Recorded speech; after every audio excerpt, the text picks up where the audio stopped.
महत्वपूर्ण जानकारी आपको आज हमारे द्वारा बताया जाएगा। तो मिट्टी अथवा मृदा सबसे महत्वपूर्ण नवीकरण योग्य प्राकृतिक संसाधन है।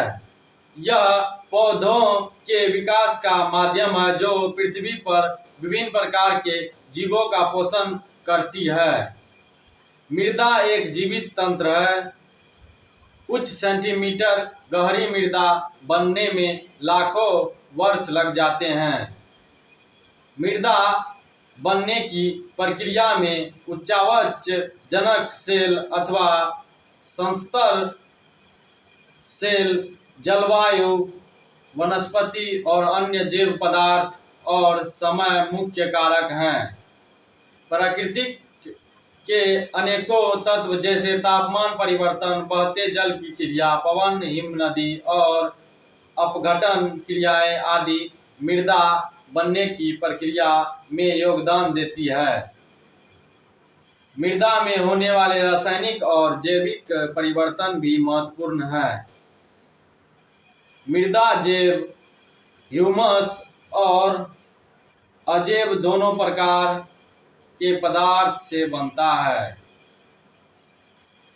मृदा बनने की प्रक्रिया को निर्धारित करने वाले तत्वों, उनके रंग, गहराई, गठन, आयु और रासायनिक एवं मृदा से बना है। यह मृदाएं हिमालय की 3 महत्वपूर्ण नदी तंत्रों सिंधु, गंगा और ब्रह्मपुत्र नदियों द्वारा लाए गए निक्षेपों से बनी है। एक सक्रिय गलियारे के द्वारा ये मृदाएं राजस्थान और गुजरात तक फैली है।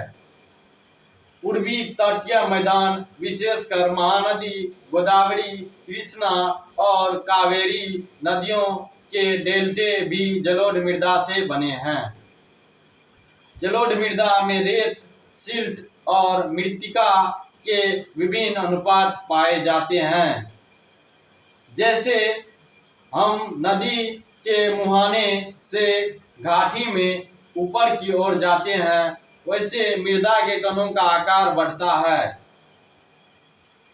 नदी घाटी के ऊपरी भाग में जैसे ढाल भंग के समीप मोटे कण वाली मृदाएं पाई जाती है, ऐसी मृदाएं पर्वतों की तलहटी पर बने मैदानों जैसे द्वार, चो क्षेत्र और तराई में आमतौर पर पाई जाती है।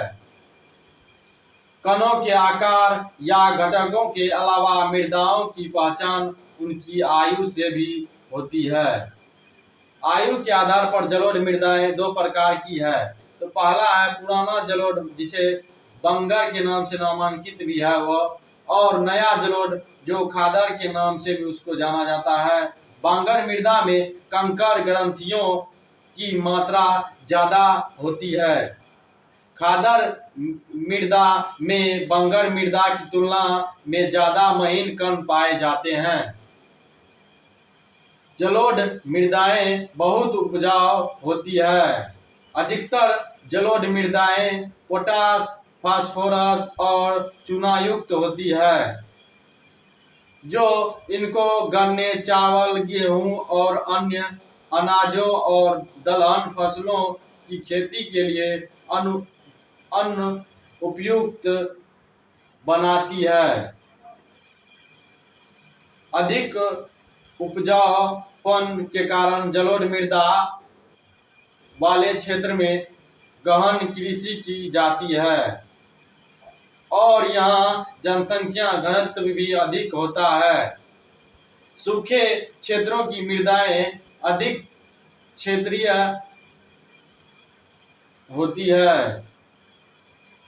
इन मृदाओं का सही उपचार और सिंचाई करके इनका पैदावार बढ़ाया जाता है, जिसे क्षारीय नाम से नामांकित भी किया गया है। इन मृदाओं का रंग काला है और इन्हें रेगर मृदाएं भी कहा जाता है। तो काली मृदा कपास की खेती के लिए उचित समझी जाती है और काली कपास मृदा के नाम से भी जाना जाता है।